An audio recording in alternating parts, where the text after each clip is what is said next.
Hey, what's up, everybody? Video 44 coming at you in another video. All right, so I'm looking forward to the play-in tournament matchups tonight, man. You got the Miami Heat versus the Chicago Bulls in Miami, and you got the Sacramento Kings in New Orleans face the Pelicans.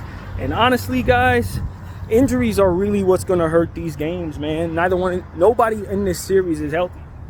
These two games, rather, is healthy. None of these teams are healthy. The Bulls are likely going to be missing Caruso, who, from what I understand, is doubtful in this basketball game because his genius basketball playing teammate Drummond and ran into him some kind of stupid way. I was listening to one of the Laker guys talk this morning. He was saying Caruso needs to get out of Chicago in whatever way he can. I second that. Get out of there, man. Do not be there next season. I don't care what happens. Don't be in Chicago next season, my friend. That's the first thing I want to say. Get free Caruso. Get him out of there, man. Please, God, get him out of there. I don't care where he goes. Just get him out of there. It's the first thing I want to say. And because he's not going to be out there along with, of course, the expected Zach LaVine and Lonzo Ball, who've been out pretty much forever. I just think the Chicago Bulls are in a little bit of a disadvantage there based on what possibilities can be from that position.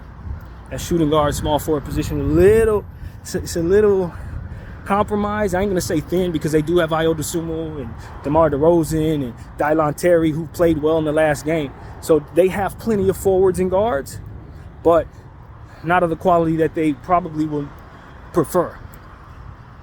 And then on the other hand, the Miami Heat are even more hurt than them, man. You're talking about Jimmy Butler, who's out. Terry Rozier missed the last one. I don't know what his situation is. I'm not going to pretend, but if he misses this one, that's all bad, man. They just don't have the scores. They don't have the scores. So as a result, you got Tyler Hero attempting 27 shots.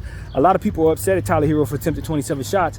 But I was listening to a podcast talk about it, and they broke down the truth, which is the Miami Heat don't have a whole lot of better options without Terry Rowe out there. And with Jimmy being hurt, they got even less. You know, you're talking about Caleb Martin. Now, Caleb Martin had a nice season last year, particularly in the playoffs. He fooled everybody into thinking he was a real player, but the reality was he was just stepping outside his skin for a second. He's right back to who he is.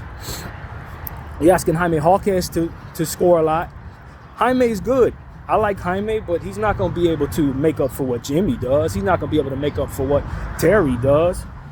And I'm going to be honest, I think Jaime might be a little overrated at this point. I think people expect a lot more out of him than what he's actually capable of doing in his rookie season in the play-in tournament game.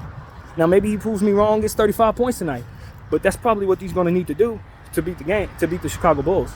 He's probably going to need to get about 35, especially if Tyler Hero's not going to be any good. So I just don't see the offensive firepower with these particular injuries in place. It's not there. You want Kevin Love to turn back the clock somehow? I just don't see that happening. So for me, looking at how this is going, my prediction for this particular basketball game ahead of the game, assuming Caruso doesn't play, Bulls still win. Because without Jimmy and without Terry, assuming Terry ain't playing, I don't see nothing in Miami that makes me think they got the firepower to keep up with what Kobe White and DeMar DeRozan going to be doing tonight. Not to mention Vucevic is 100% healthy. He looked pretty good in the last one. Chicago's just a healthier team. Healthier team, more used to what it is that's missing. So I do expect for Chicago to come into Miami tonight and beat them. I think the game will be ugly. Spoelstra's an amazing coach, so I'm pretty sure he'll have some schemes. But DeMar DeRozan and Kobe White should take care of business. They're going to be the best two players on the floor out there. Not including Bam, who's not an offensive scorer in my opinion. I like Bam a lot, so obviously you got to give him credit, but he doesn't affect scoring in the ways that he's probably going to need to in order to give his team enough scoring to beat the Bulls, of whom I think should probably put up 110 points tonight. So that's going to be tough, man.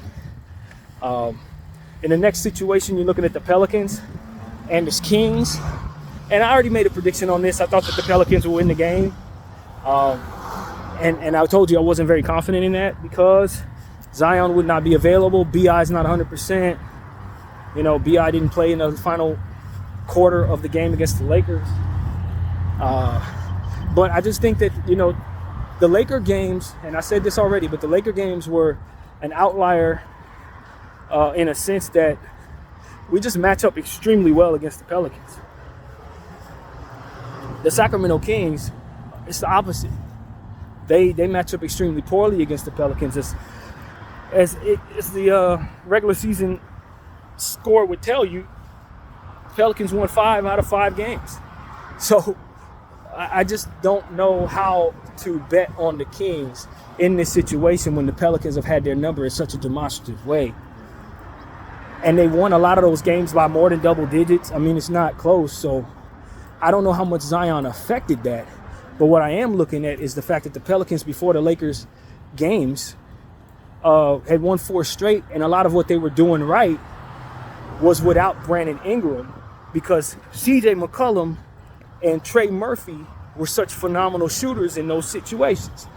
Well, if you remove Brandon Ingram, if he ain't going to play tonight, and you're removing Zion Williamson, guess who you got shooting the ball most of the time?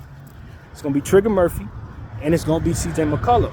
And if that's what got them the wins in the games before the Lakers, and they brought Brandon Ingram back, arguably to the detriment of their rotation, now you got this team coming back together in a way that allows them to run what they've been running when they were winning. They changed things up to go against the Lakers. And as a result, messed with the rotation, didn't have as much trigger on the floor. CJ was cold. If he stays cold, that's going to affect things in a very negative way. But I'm not inclined to believe that he's going to stay cold. I really am not. Especially in a home game, against a team that he's had their number all year long. I think Trigger Murphy and I think CJ McCollum could have big series. A big game, and then the series is a game. And I think the data is telling me that Sacramento's going to lose their 6th straight game to the New Orleans Pelicans. Now, there are some things to consider. If there's no Zion out there, then obviously you got to wonder how big of a game Sabonis could potentially have. You got to wonder how big of a game De'Aaron Fox could potentially have. There is more firepower in Sacramento with the injuries that New Orleans is taking on. And that is a real thing to consider, to say the least, especially if B.I. ain't playing, for which I don't know if he is. I don't know if he's not. B.I. is a question mark for me. But the fact that they benched him in the 4th quarter of the last game, I have to assume he's not 100%. He's not probably ready. So we'll see if he gets some playing time. We'll see if Coach had other reasons for benching him. I never got an official word on what happened with B.I. there. I just assumed that Willie Green decided that he wasn't healthy enough to finish the game. He wasn't playing all that well and wasn't healthy, so it was probably a let me cut my losses thing. I don't know. But if B.I. goes, then he is a problem as well. Now, Keegan Murray's coming off of 8 threes. But what I know about Keegan Murray, I think he hit 8 threes, 7 threes, something like that. What I know about Keegan is he doesn't always play like that. He's a 30-point game today, 7-point game tomorrow kind of guy right now. I think his consistency will come, but he really is 3-point reliant a lot of the time. And since he had a big game in the last one, maybe he plays well. But I've owned him on my fantasy team too many times for him to have games where he just don't even attempt too many shots. Never mind if he's hot or cold. He just don't attempt a lot of shots sometimes. You just don't really know what they're going to scheme him to be. So that's a concern for me. And, of course, the shooting guard that they have, his name comes and goes for me. I always forget it. But the Sacramento Kings have a fantastic defensive shooting guard that they just found out of nowhere. And he could put a lot of pressure on a guy like CJ and make the game very difficult for him, especially if he's going to shoot like he did against the Lakers. That dude's just going to lock him up. So there's a lot to look at that would make you think the Sacramento Kings probably should be favored in this game. That's just the God's honest truth. But when a team has beaten a team this many times in a row, I have to think there are things that they figured out that are going to make it so that they probably get another opportunity to beat them. So I'm not really sure about this game. I feel the same way I did the last time I made a prediction. I'm just going to stick with that prediction to be consistent. But I really do see a lot of potential advantages for the Sacramento Kings, just more firepower on the floor to beat the Pelicans. But at the same time, the Pelicans have had so much ridiculous success against this team. And I know that Trey Murphy can elevate his game to get 30 points, 40 points, on his best night at this stage. And I'm just expecting him to really do something big tonight. Now, here's a problem for the Pelicans that I wasn't considering as I was sitting here thinking.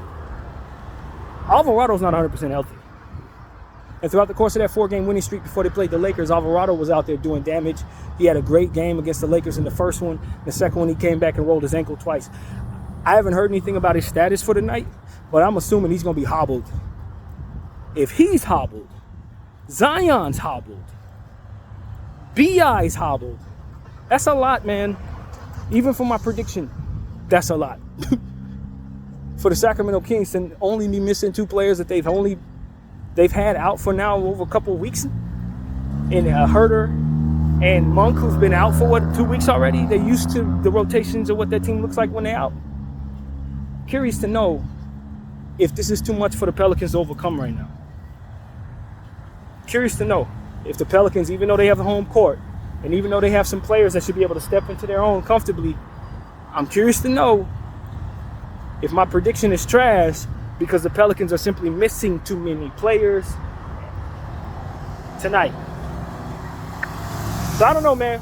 As you can clearly see, the Pelicans are really hurt right now.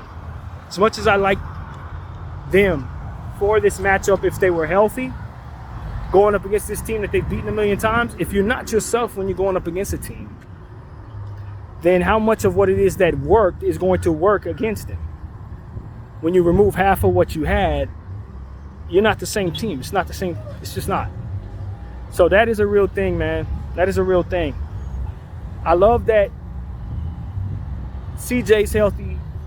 B.I. could potentially be playing tonight. Maybe Alvarado gives it a go. I don't know, but it's going to be a tough game for the Pellies, man. It's going to be a tough game. I know that. Sacramento is a little more healthy. It just is what it is. So my prediction stands. I'm not inconsistent, but Lord knows I've talked myself into believing the Sacramento Kings have a severe advantage tonight. But all games have to be tipped up, man. I do expect for Sabonis to play well. I do expect for Fox to play well. That shooting guard of whose name is not coming to mind, but kicks behind the guy with the dreads, I expect him to play well. Keegan Murray, if he has a big game, it could be a lot, man. That's a lot coming at the Pelicans without Zion Williamson. It's a whole lot. But look out for Trigger Murphy. That's what I'm saying. Look out for Trigger. Look out for CJ. If they both have big games, they could really elevate in a way that gives the Pelicans a lot of scoring. A whole lot of scoring, man. So, yeah, man, this is one of them situations where I'm just being ornery. I know the Kings is probably favored, but I'm sticking with my pick. Stranger things have happened. Pelicans have home court, and I'm not going to waver, even if my gut has been telling me to waver for 3 days. We'll see what happens, though. The game starts tonight. I'm not sure exactly what time. I believe, I don't really know which game is first. I think the Eastern Conference game is first at 4:30, and then I'd imagine the Western Conference game is like 6:30 or something like that, but check those out for yourself to make sure. And that's pretty much what I got to say, man. Looking forward to these playoffs. Check out all of my predictions except for the Lakers and Nuggets, which I refuse to predict as a Laker fan. I'm not going to do it. But I've been putting a lot of Laker videos out there just the same, talking about this series over the last 48 hours. So encourage everybody to check out all my Laker videos as well if you're interested. And that's pretty much what I got to say. My name is BDL44. I thank you all for watching. I'm out.